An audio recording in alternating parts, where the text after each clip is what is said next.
आनंद अपने पहले ही इंटरव्यू में सिलेक्ट हो जाता है और एक अच्छी सैलरी पैकेज के साथ उसे अच्छी नौकरी मिल जाती है। ये खुशखबरी देने के लिए वो अपनी गर्लफ्रेंड सोनम से मिलने एक पार्क में जाता है, जहां सोनम फोन पर किसी से बात कर रही होती है और आनंद के आते ही कॉल कट करके गुस्से में आनंद से कहती है, पिछले 15 मिनट से मैं तुम्हारा वेट कर रही हूँ, कहाँ थे आखिर तुम? अरे बाबा, गुस्सा क्यों करती हो? वैसे सही है, गुस्से में तुम और भी प्यारी लगती हो। बस बस मस्का मत लगाओ, तुमने आज मेरा बहुत समय बर्बाद कर दिया है। माफ कर दो सनम, चलो अब एक खुशखबरी सुनो। खुशखबरी? कैसी खुशखबरी? सोनम सोनम सोनम, मेरी नौकरी लग गई, वो भी अच्छी खासी सैलरी के साथ। सच में? ये तो सच में खुशखबरी है। आनंद, चलो कम से कम अब तुम सेटल तो हो गए, तो अब अपने घर वालों से शादी की बात करोगे ना? बिल्कुल, डंके की चोट पर कहूँगा कि मुझे सोनम से शादी करनी है।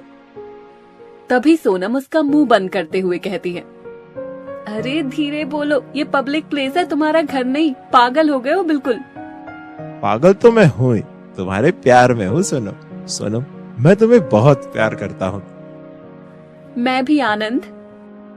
तभी आनंद सोनम को गले लगा लेता है। आनंद और सोनम पिछले 6 महीने से एक दूसरे को जानते थे और एक दूसरे से बहुत प्यार भी करते थे। नौकरी मिलने के बाद आनंद अपने घर वालों से सोनम से शादी करने की बात करता है। माता पिता की रजामंदी के बाद दोनों जल्द ही शादी के बंधन में बंध जाते हैं। दोनों अपनी शादीशुदा जिंदगी की शुरुआत करते हैं। एक रोज जब आनंद ऑफिस से घर वापस आता है तो अपने बैग से गजरा निकालकर सीधा रसोई में जाता है, जहां सोनम सब्जियां काट रही होती है। तभी आनंद दबे पांव उसके पास आकर उसके बालों में गजरा लगाने लगता है।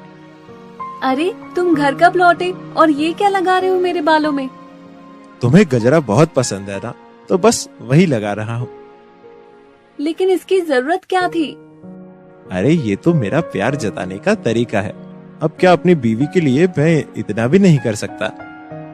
आनंद सोनम के बालों में गजरा लगा ही रहा होता है कि तभी उसकी माँ मालती वहाँ आती है और खांस कर कहती है, ये सब क्या हो रहा है यहाँ? अरे ये रसोई है, तुम लोगों का कमरा नहीं। माँ जी, वो तो बस ये मुझे गजरा लगा रहे थे। हाँ, तुझे प्यार जो इतना करता है, किस्मत वाली बहू है तू, तुझे आनंद जैसा पति मिला है। माँ, किस्मत वाला तो मैं हूँ, क्योंकि मेरी शादी मेरे प्यार से हुई है। अरे आप लोग ये क्या बातें लेकर बैठ गए? चलो मैं आप लोगों के लिए खाना लगा देती हूँ। आनंद और मालती वहाँ से चले जाते हैं। बीतते समय के साथ एक रोज नाश्ते के समय सोनम दोनों से कहती है, आनंद, माँ जी, मैं सोच रही थी कि मैं अपना ऑफिस दोबारा ज्वाइन कर लूँ। लेकिन बहू, तुझे काम करने की क्या जरूरत है? माँ जी, अब जरूरत पर ही कोई काम किया जाए क्या? वैसे भी तो सारा दिन मोहल्ले में बातें करती रहती हूँ और बोर हो जाती हूँ। ऑफिस जाऊंगी तो इसी बहाने घर में एक्स्ट्रा पैसे भी आएंगे। क्यों आनंद? बिल्कुल, और तुम्हारी मर्जी है तो मैं भला क्यों मना करूँगा। लेकिन बेटा। माँ, जमाना आगे बढ़ चुका है, आप नाश्ता करो, कुछ मत सोचो। मालती उनकी बातें सुनकर आगे कुछ नहीं कहती। अब कुछ दिनों बाद से सोनम ऑफिस जाने लगती है। धीरे धीरे ऑफिस जाने के बाद से सोनम घर पर कम रहा करती थी और एक रोज आनंद जल्दी घर आ जाता है और सोनम कुछ देर बाद फोन पर हंस हंस कर घर आती है। तो आनंद प्यार से सोनम का हाथ पकड़ता है तो सोनम उससे दूर जाते हुए फोन पर कहती है, अच्छा मैं आपको बाद में फोन करती हूँ। क्या दिक्कत है तुम्हारी? क्यों मेरा हाथ ऐसे पकड़ रहे हो? माँ, तो ऐसे ही हाथ ही तो पकड़ा था, बस अब मैं क्या अपना प्यार भी नहीं जता सकता? अरे ये कोई प्यार जताने का समय है क्या? मैं वैसे ही थकी हारी हुई आई हूँ। प्यार जताने की जगह एक गिलास पानी ले आते तो ज्यादा सही रहता। पानी चाहिए तुम्हें? मैं अभी लेकर आता हूँ। कोई जरूरत नहीं है, मैं खुद जाकर पी लेती हूँ। वैसे ही आते ही तुमने मूड खराब कर दिया। इतना कहकर सोनम अपने कमरे में चली जाती है। मैं भी ना पागल ही हूँ, खामखा नाराज कर दिया ना सोनम को। कोई नहीं, नाराज मैंने किया है ना तो मैं ही मनाऊंगा उसे। तभी आनंद रसोई में जाता है और खुद सोनम के लिए खाना बनाने लगता है। तभी मालती रसोई में आती है तो आनंद को खाना बनाते देखकर कहती है, हे भगवान, ये क्या चमत्कार है? मेरा बेटा रसोई में खाना बना रहा है। मुझे तो अपनी आंखों पर विश्वास नहीं हो रहा। वैसे किस खुशी में आज तू रसोई में आ गया? माँ, वो सोनम मुझसे नाराज हो गई है तो सोचा अच्छा सा खाना बनाकर उसे खिलाऊं। बहुत बढ़िया, मेरे लिए तो कभी चाय भी नहीं उबाली, उसके लिए खाना बना रहा है। कभी कभी तो लगता है तू ही उसे प्यार करता है, वो नहीं। अरे कैसी बातें कर रही हो माँ, ऐसा कुछ नहीं है। कुछ देर में आनंद गरम गरम खाना ले जाकर अपने हाथों से सोनम को खिलाता है। अगले दिन सोनम एक बड़ी सी कार में घर आती है तो हंसते हुए उस कार से निकलती है। तभी अपनी बाइक लिए वहां आनंद आ जाता है और कार को अपने घर से जाते हुए उस कार की ओर प्यार से देख रही सोनम से कहता है, सोनम ये कौन था कार में? मेरे बॉस थे आनंद, देखो ना कितने अच्छे हैं। मेरे लाख मना करने के बाद भी मुझे घर छोड़ने आए। हाँ वो तो ठीक है, लेकिन तुम मुझे फोन कर देती, मैं तुम्हें लेने आ जाता। ओहो आनंद, तुम्हारी ये बाइक मुझे कभी पसंद नहीं आई, और फिर बाइक और कार में अंतर भी तो होता है। खैर अंदर चलो या यहीं बाहर खड़े रहोगे। इतना कहकर सोनम अंदर चली जाती है और उसकी बात सुनकर आनंद को बहुत बुरा लगता है। धीरे धीरे सोनम घर से ज्यादा ऑफिस में ही रहा करती। संडे को भी अर्जेंट मीटिंग का बहाना बनाकर घर से निकल जाया करती। कुछ दिनों बाद सोनम का जन्मदिन होता है तो आनंद घर में ही एक छोटी सी पार्टी रखता है जिसमें सोनम का बॉस भी आया होता है। सोनम बहुत अच्छे से तैयार होती है और कुछ ही देर में केक कट करती है तो आनंद की जगह अपने बॉस को केक खिलाती है। ये देखकर मालती और आनंद हैरान रह जाते हैं। तभी सोनम का बॉस उसे गिफ्ट के तौर पर एक डायमंड रिंग देता है। ओह माय गॉड, ये कितनी खूबसूरत है sir, thank you so much इस गिफ्ट के लिए। एक मिनट सोनम, ये तो क्या कर रही हो? ये रिंग बहुत महंगी है। सर आपसे इतना महंगा गिफ्ट लेना तो सही नहीं। अरे इसमें क्या बड़ी बात है, और मेरे ख्याल से सोनम को ये रिंग पसंद आए है। बहुत ज्यादा। अरे अब जिसका बर्थडे है उसे मेरा दिया गिफ्ट देखकर खुशी हुई तो फिर मैं किसी और की क्यों सुनूं? इतना कहकर बॉस सोनम का हाथ पकड़ता है और उसकी उंगली में रिंग पहना देता है। कुछ देर में जब सभी मेहमान चले जाते हैं तो आनंद सोनम से कहता है, ये सब क्या चल रहा है सोनम, तुम्हारे और तुम्हारे बॉस के बीच में? क्या बातें किए जा रहे हो आनंद, वो मेरे बॉस के साथ साथ एक अच्छे दोस्त भी हैं और कुछ नहीं। और वो मुझे डायमंड रिंग दे सकते थे तो मैंने भी एक्सेप्ट कर ली। लेकिन तुमने मेरा तोहफा तो खोलकर भी नहीं देखा।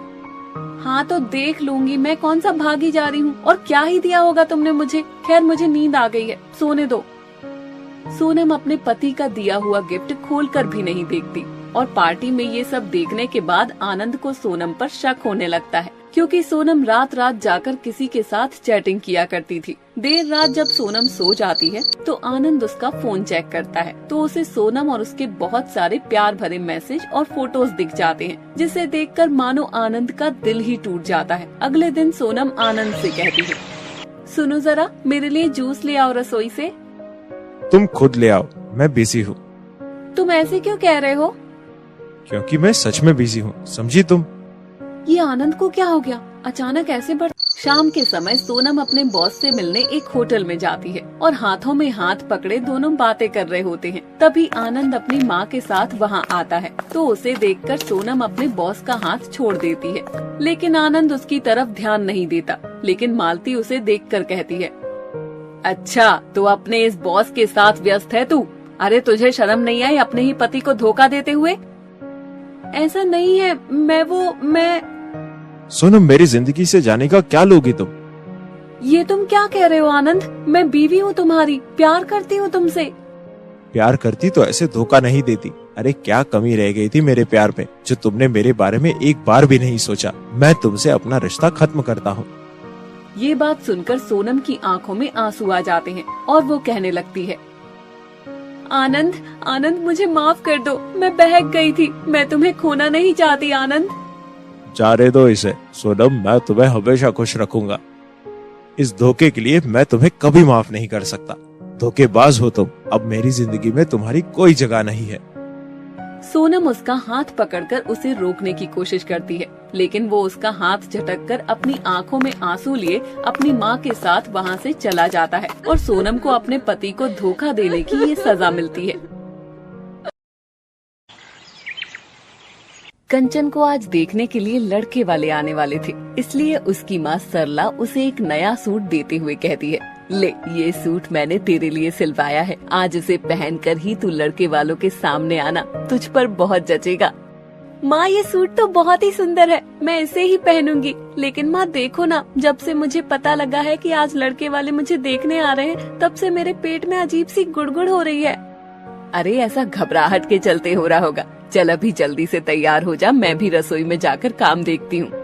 सरला कंचन को सूट पकड़ाकर वहाँ से चली जाती है। कुछ ही देर में लड़के वाले भी उनके घर आ जाते हैं, तो सरला चाय नाश्ता देते हुए उनकी अच्छे से खातिरदारी करती है। तभी लड़के की माँ विमला कहती है, बहन जी वैसे घर तो आपका बड़ा सुंदर है। मैं कह रही थी आप अपनी बेटी को बुला लीजिए, आखिर रिश्ते की बात तो उसे देखने के बाद ही आगे बढ़ेगी ना।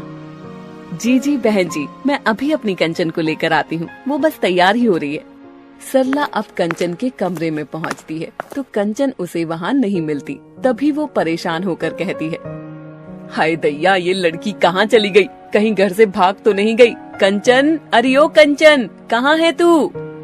सरला की आवाज टॉयलेट में बैठी कंचन को सुनाई पड़ती है, तो वो वहीं से आवाज लगाकर कहती है, माँ मैं कहीं भागी नहीं हूँ, वो तो मुझे घबराहट के मारे जोर से आ गई, तो मैं बाथरूम में हूँ। हे भगवान, सत्यानाश हो इस नालायक का। ये कोई समय है क्या इन सब चीजों का? अरे लड़के वाले बाहर इंतजार कर रहे हैं और ये टॉयलेट में बैठी है। इस वक्त तुझे टॉयलेट जाना था, उन्हें पता लगेगा तो क्या सोचेंगे? क्या सोचेंगे तो ऐसे बोल रही हो जैसे उनको तो टॉयलेट जाने की जरूरत ही नहीं पड़ती होगी। अब इन चीजों पर किसी का बस तो चलता नहीं है ना। चुप कर नालायक, और ये भाषण बंद करके जल्दी बाहर आ, वो लोग इंतजार कर रहे हैं, समझी? हाँ हाँ बस 2 मिनट में आ रही हूँ, चैन से करने भी मत दो। लड़के वाले इंतजार कर रहे होते हैं।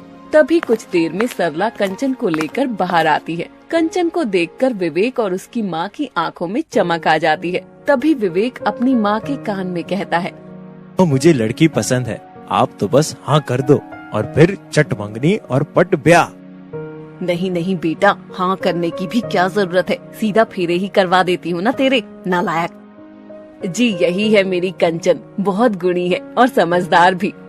दोनों पक्षों के बीच बातचीत होती है और फिर विवेक और कंचन भी आपस में बात करते हैं, जिसके बाद सबकी सहमति से रिश्ता पक्का हो जाता है। जिसके बाद कुछ ही दिनों में शादी का मुहूर्त भी निकल जाता है और दोनों ही परिवारों में शादी की तैयारियां जोरों शोरों से शुरू हो जाती हैं। तभी एक रोज लड़के वाले अपने कुछ रिश्तेदारों के साथ शगुन देने के लिए कंचन के घर आते हैं। तो विमला सरला से कहती है, बहन जी देखिए, मेरे इकलौते बेटे की शादी है, तो मैं चाहती हूँ कि शादी की दोनों परिवार की सारी रस्में साथ में करें, वो भी हमारे घर, जैसे हल्दी और मेहंदी की रस्म। ये तो बहुत अच्छी बात है, इससे दोनों तरफ के रिश्ते भी आपस में मिल लेंगे। बहन जी मुझे तो इसमें कोई आपत्ति नहीं है।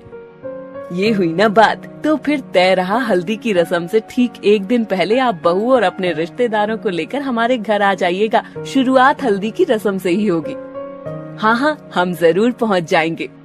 अब विमला शगुन का सारा सामान लेकर वहाँ चली जाती है और धीरे धीरे दिन बीत रहे थे। इस बीच कंचन के घर में हलवाई शादी के लिए लड्डू तैयार कर रहे थे। उन लड्डुओं को देखकर कंचन के मुंह में पानी आ जाता है और उससे रहा नहीं जाता और वो एक बार में ही ढेर सारे लड्डू खा जाती है। तभी उसकी सहेली वंदना उसके घर आती है और उसे इस तरह लड्डू खाता हुआ देखकर कहती है, हे भगवान, इतने सारे लड्डू तू खा रही है। अरे तेरी शादी है, अपने फिगर का तो ख्याल रख, इतना क्यों खा रही है पागल? लड्डू इतने स्वादिष्ट हैं वंदना कि मुझसे रहा नहीं गया। बस कर पागल, वरना कहीं तुझे दस्त ना लग जाए। ओहो, खाने के समय पर ऐसी बात कर दी ना। ले, नहीं खा रही, अब खुश? हाँ खुश, चल कमरे में। वंदना कंचन को कमरे में ले जाती है, लेकिन कंचन ने वंदना के आने से पहले ही इतने सारे लड्डू खा लिए थे कि अगले दिन उसका पेट खराब हो जाता है और वो बाथरूम के चक्कर लगाती रहती है। अब हल्दी का दिन आ जाता है और कंचन अपने परिवार के साथ विवेक के घर जाने के लिए निकल रही होती है। तभी उसके पेट में दर्द होता है और वो कहती है, माँ 2 मिनट, मैं अभी आई। अरे पहले ही क्या कम देर हुई है तुझे, और 2 मिनट चाहिए, चल जल्दी। आंटी जाने दो, वरना ये यहीं रायता फैला देगी। मतलब क्या है तेरा?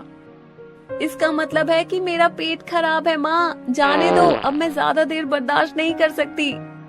तभी कंचन भागते हुए टॉयलेट में जाती है और सरला यहाँ अपना सर पकड़ लेती है। कुछ देर में सरला कंचन को दवाई देती है, जिसके बाद सभी विवेक के घर पहुँचते हैं और फिर हल्दी की रस्म शुरू हो जाती है। हल्दी में विवेक के दोस्त भी आए होते हैं। तभी विमला कहती है, हाय क्या जोड़ी है मेरे बेटे और बहू की, किसी की नजर ना लगे। चलो अब हल्दी लगाना शुरू करो। हल्दी की रस्म के लिए आए सभी रिश्तेदार दूल्हा दुल्हन को हल्दी लगाना शुरू करते हैं। तभी कंचन के पेट में फिर से गुड़गुड़ होना शुरू हो जाती है और वो अपना पेट पकड़कर मन ही मन कहती है, हे भगवान, पेट में फिर से भूचाल आ रहा है, अब क्या करूं, किससे कहूं, ऐसे बीच रस्म में उठकर भी तो नहीं जा सकती। तभी कंचन एक बदबूदार पात छोड़ देती है, जिससे सारे घर में बदबू फैल जाती है। तो विवेक का दोस्त राहुल कहता है, उफ, ये स्मेल कैसी आ रही है? हाय हाय, कौन इतनी बदबूदार छोड़ रहा है, सारा वातावरण दूषित कर दिया। मैं क्या करूं, कहाँ जाऊं, कुछ समझ नहीं आ रहा। इनको कैसे कहूं कि ये कारनामे मैं ही कर रही हूँ। तभी वंदना सरला के कान में कहती है, आंटी, लगता है कंचन को फिर से आई है, देखो कैसे कंट्रोल करके बैठी है। हाँ तो उसको बोल थोड़ा और कंट्रोल करे, अब ऐसे चलती रस्म में उठकर तो नहीं जा सकती ना। कंचन तो अब मुश्किल में पड़ जाती है कि इतने लोगों के बीच से उठकर कैसे बाथरूम जाए। उसे जोरों से लगी होती है, जिससे उसके चेहरे पर भी पसीना आने लगता है, लेकिन वो ज्यादा देर तक बर्दाश्त नहीं कर पाती और वो कपड़ों में ही कर देती है। हे भगवान, अब क्या होगा। माँ, आपको अजीब सी बदबू नहीं आ रही? बदबू? कैसी बदबू होने वाली जीजा जी? और जिसे आप बदबू कह रहे हैं ना, वो हल्दी की खुशबू है। राहुल, लगता है तेरी साली की नाक खराब है जो बदबू को खुशबू कह रही है। वैसे अब तो मुझे भी बदबू आ रही है, लेकिन ये बदबू आखिर आ कहाँ से रही है। तभी विमला इधर उधर देखने लगती है तो उसकी नजर चुपचाप बैठी कंचन और उसके कपड़ों पर जाती है, जो पीछे से गंदे हो गए थे। तभी वो गुस्से से कहती है, हे भगवान बहू, ये तूने क्या किया, बैठे बैठे ये सब कैसे। विवेक यार, लगता है भाभी का पेट खराब है। बताओ, आज हल्दी चल रही है और इसके पीछे इसके ये कारनामे। माँ जी, वो मेरे पेट में थोड़ी गड़बड़ हो गई थी इसलिए। हाय दैया, हल्दी की रस्म में ही तेरा पेट खराब होना था। बहन जी, अरे काम से यहाँ आने से पहले इसे दवाई तो दे देती। सरला कुछ बोल ही नहीं पाती और रस्म में आए सारे रिश्तेदार बातें बनाना शुरू कर देते हैं, जिसकी वजह से कंचन को बहुत शर्मिंदगी महसूस होती है। तभी विवेक कहता है, माँ, आपको ये तमाशा करने की क्या जरूरत थी? अरे हल्दी में बहू का पेट खराब है और उसने ये हरकत की, तो इसमें तमाशा उसने किया या मैंने किया? माँ, कंचन की तबीयत खराब है, उसे दस्त हो गए हैं और इसमें उसकी भी क्या गलती है। सब उसका मजाक बना रहे हैं, उस पर क्या बीती होगी आपने सोचा है? और आंटी कंचन शर्म से नहीं कह पाई होगी, लेकिन आपको तो ये बात माँ को बता देनी चाहिए थी। सरला का सर झुक जाता है। कुछ देर बाद कंचन नहा धो लेती है तो विवेक उसे समझाता है और खुद हल्दी की रस्म के लिए लेकर आता है, जिसके बाद उनकी हल्दी की रस्म संपन्न हो जाती है। कोमल अपने बिस्तर पर आराम से सो रही थी। तभी वहाँ पर उसकी माँ आती है और उसे उठाते हुए कहती है, अरे ओ कोमल की बच्ची, जल्दी उठ, तेरी ये गंदी आदत सुधरेगी नहीं ना। इतनी बड़ी हो गई है फिर भी हमेशा बेड गीला कर देती है, जल्दी उठ। अरे माँ, सोने दो ना, आप भी ना सुबह सुबह उठा देती हो। सुबह के 7 बज रहे हैं, जल्दी से उठ जाओ वरना बेड गीला कर देगी और फिर मुझे चेंज करना पड़ेगा बेडशीट। हट जल्दी यहाँ से। मुझे बाथरूम जाने दो, हटो हटो मेरे रास्ते से, मुझे बाथरूम जाने दो, मुझे बहुत जोर की आई है। कोमल अपने बेड पर ही लेटे लेटे अपनी माँ से हटने के लिए कह रही थी। उसे लग रहा था कि वो उठकर बाथरूम में जा रही है, लेकिन ऐसा कुछ नहीं था। वो अपने बेड पर ही पड़ी थी और जैसे ही वो हल्की हो जाती है तभी गीलेपन की वजह से उसकी आँख खुल जाती है और वो कहती है, ओ तेरी, इस बार भी बेड पर ही सूसू निकल गया, माफ करना, मैं अगली बार ध्यान रखूंगी। सत्यानाश हो तेरा, कल ही नई बेडशीट ली थी, तूने फिर से खराब कर दी। ये बेडशीट मैंने मेहमानों के लिए बिछाई थी, भूल गई क्या? आज तुझे लड़के वाले देखने आ रहे हैं, अब उनके सामने क्या इज्जत रह जाएगी हमारी, अगर उन्हें पता चल जाएगा कि उनकी होने वाली बहू बेड पर सूसू करती है। माँ, आप तो ऐसे कह रही हैं जैसे मेरे होने वाले ससुराल वाले विदेश से आ रहे हो। एक तो आप मेरे गाँव में शादी कर रही हैं, ऊपर से मेरा मजाक बना रही हैं और मुझे डांट रही हैं। अपनी गलती भी नहीं मान रही है और इतने ताव दिखा रही है। पहले तो जल्दी से उठकर तू बेडशीट सही कर, वरना आज मैंने तेरी चमड़ी उधेड़ देनी है। इतना कहकर माँ वहाँ से चली जाती है और कोमल नहा धोकर बेड की चादर चेंज कर देती है। कुछ ही देर में कोमल को देखने के लिए लड़के वाले आ जाते हैं और रीमा उनका स्वागत करती है।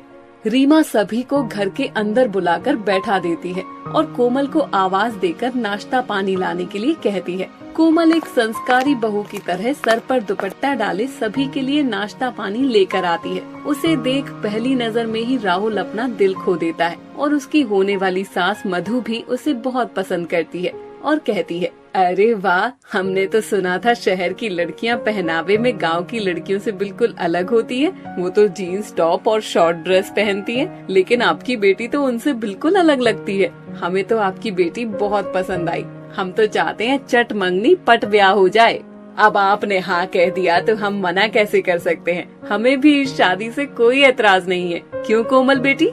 कोमल शर्मा के घर के अंदर चली जाती है और ये देखकर राहुल भी शर्मा जाता है। सभी लोग इस रिश्ते से बहुत खुश थे, लेकिन कोमल की मारी माँ को इस बात की बहुत चिंता थी कि कहीं कोमल के होने वाले पति और होने वाली सास को कोमल की सूसू करने वाली आदत के बारे में पता चल गया तो कहीं शादी से इनकार ना कर दे, इसलिए वो उन्हें सच्चाई नहीं बताती है। कुछ समय बाद कोमल और राहुल की शादी हो जाती है। शादी में विदाई से पहले कोमल की माँ रीमा अपनी बेटी को एक बैग में बहुत सारे हगीज देती है और कहती है, देख बेटी, दुनिया भर में जब किसी माँ की बेटी की शादी होती है तो वो अपनी बेटी को दहेज में सोने, जेवरात और ना जाने क्या क्या सामान देती हैं। लेकिन मैं अपनी बेटी की भलाई के लिए ये हगीज देना चाहती हूँ। इस बैग में बहुत सारी हगीज हैं। मैं नहीं चाहती तेरे ससुराल वालों को तेरी सूसू करने वाली आदत के बारे में पता चले, तो तू टाइम से ये हगीज पहनकर सो जाया करना और जल्दी उठकर इस हगीज को निकाल देना, ताकि तेरे ससुराल में किसी को भी इस बारे में पता ना चले।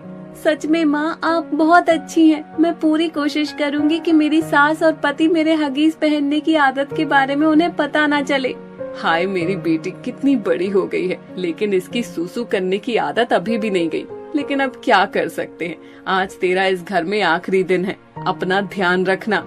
इतना कहकर अब कोमल डोली में बैठकर अपने ससुराल चली जाती है। जाने से पहले भी उसने एक हगीज पहनी थी, इसलिए रास्ते में उसे कोई चिंता नहीं होती है। वो फिर आराम से ससुराल चली जाती है। ऐसे ही कुछ घंटों बाद वो अपने ससुराल पहुंच जाती है और वहां जाकर आराम से सो जाती है। अगली सुबह थकान की वजह से उसकी जल्दी आंख नहीं खुलती और उसका हगीज लीक हो जाता है कि कमरे के बाहर कोमल की सास मधु खड़ी थी, क्योंकि आज कोमल की मुंह दिखाई थी। तो गांव की सभी औरतें मधु को शहर की बधू को देखने आई थी और मधु कोमल के कमरे पर दस्तक देती है।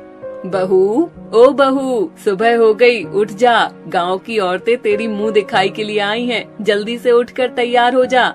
अपनी सास की आवाज सुनकर कोमल की नींद खुल जाती है और वो उठकर देखती है तो उसका बिस्तर गीला हो रखा था। यहाँ तक कि उसका पति भी उसके सूसू में आधे से ज्यादा भीग चुका था। ये देख कोमल परेशान हो जाती है और कहती है, अरे बाप रे, ये क्या हुआ? मैंने तो कहा था डायपर पहनने से सूसू बाहर नहीं निकलेगा, लेकिन लगता है ये डायपर लीक हो गया। अब मैं क्या करूं? राहुल जी भी पूरे गीले हो चुके हैं। उन्हें पता चल गया कि मैंने यहाँ सूसू कर दिया है तो मेरी इज्जत का फलूदा हो जाएगा। कुछ करना पड़ेगा। बहू, ओ बहू, उठ गई क्या? जी हाँ जी, उठ गई। आप चलिए, मैं बस तैयार होकर आती हूँ। ठीक है बाबू, जल्दी से तैयार होकर आना। इतना कहकर मधु वहाँ से चली जाती है और कोमल एक बाल्टी पानी लाती है और सीधा राहुल के मुंह पर पानी मारती है। ये देख राहुल कहता है, ये क्या कर रही हो? तुमने मेरे ऊपर पानी क्यों डाला? पागल हो गई हो क्या? नहीं जी, वो मेरी माँ ने बताया था कि हमारे यहाँ ये रस्म है कि शादी की अगली सुबह दुल्हन दूल्हे को पानी मार कर उठाती है। अगर आपको बुरा लगा तो सॉरी। बड़ी अजीब प्रथा है, ये रोज रोज तो नहीं होती ना? नहीं जी, बस आज के लिए ही थी। शुक्र है, अब मुझे जाकर नहाना पड़ेगा। तुम मेरे लिए कपड़े निकाल दो। इस बार कोमल बहाना बनाकर और जल्दी से तैयार होकर नीचे मुंह दिखाई की रस्म के लिए चली जाती है। मुंह दिखाई की रस्म में आए सभी होती मधु की शहर वाली बहू की तारीफ करते हैं और इस बात पर मधु को भी बहुत नाज था, क्योंकि उसके घर शहर की बहू जो थी अब हर रात कोमल हगीज पहनकर सो जाती थी और सुबह उठकर जल्दी से हगीज उतारकर कमरे में रखे कूड़ेदान में डाल देती। धीरे धीरे ये बहुत सारे हगीज होने की वजह से कमरे में रखे कूड़ेदान में से बदबू आने लगती थी और ये देख एक दिन राहुल कहता है, छी, ये बदबू कैसी है? पूरे कमरे में बहुत गंदी बदबू आ रही है। कुछ नहीं जी, लगता है कमरे में कहीं कोई चूहा मर गया है, तभी ये बदबू आ रही है। नहीं नहीं, ये बदबू उससे भी बुरी है। मेरा तो दम घुट रहा है इस बदबू से। आप चिंता मत करो, आज मैं कमरे की अच्छे से सफाई कर दूंगी, ठीक है? ठीक है, ये साफ कर देना। इतना कहकर अब राहुल वहाँ से चला जाता है और कोमल जल्दी से कूड़ेदान को उठाकर टॉयलेट की खिड़की से बाहर कर देती है। सारे हगीज वो फेंक देती है। मधु के पड़ोस के घर के आंगन में वो जा गिरते हैं। ये देख पड़ोसन बाहर आती है और मधु के घर पर चिल्ला चिल्ला कर कहती है, मधु भाभी, ओ मधु भाभी, जाता यह तो आवा ई सब का है। हमार घर को कौन कूड़ोदान समझी हो का? यहाँ अपने बच्चे के सारे हगीज खाली कर दिए। क्या कहा? बच्चों के हगीज, वो भी हमारे घर से? नाना पड़ोसन, तुम्हें जरूर कोई गलत फहमी हुई है। हमारे घर में तो कोई बच्चा ही नहीं है जो हम किसी को हगीज पहनाए। और ये देखो, हगीज किसी बच्चे के नहीं, किसी बड़े के हैं। और हमारे घर में ना छोटा है, ना बच्चा है और ना ही बड़ा है। तो क्या तुम कह रही हो कि मैं झूठ कह रही हूँ? ये सारे हगीज तुम्हारी वो खिड़की से आ गिरे हैं। मधु को कुछ समझ नहीं आता कि ये सब किसने किया है। और जब उसकी बहू कमरे में नहीं होती तब उसकी सास जाकर वो हगीज देख लेती है और उन सब हगीज को वहाँ से उठाकर ले जाती है। रात के समय कोमल जब हगीज पहनने के लिए बैग में देखती है तो वहाँ हगीज नहीं होता।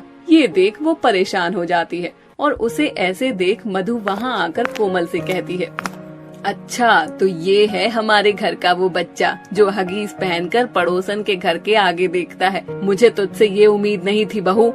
माँ जी, मुझे माफ कर दीजिए, मैं आपको अपनी इस बीमारी के बारे में बताने ही वाली थी। बचपन से ही मुझे पेट गीला करने की आदत है। बहुत बार इलाज कराया पर ये ठीक नहीं हुआ, इसलिए मुझे हगीज पहनना पड़ता है। कोई बात नहीं बहू, अगर ये एक बीमारी है तो मैं तुझे गांव की आयुर्वेदिक दवाई दिलवा दूंगी। उससे तेरी ये बीमारी बहुत जल्दी ठीक हो जाएगी और तुझे ये हगीज भी नहीं पहनना पड़ेगा। मधु अगले दिन कोमल को वैद्य के पास ले जाती है और दवाई दिलवाने चली जाती है, जिसकी मदद से कुछ दिनों बाद ही कोमल की सूसू करने की आदत ठीक हो जाती है।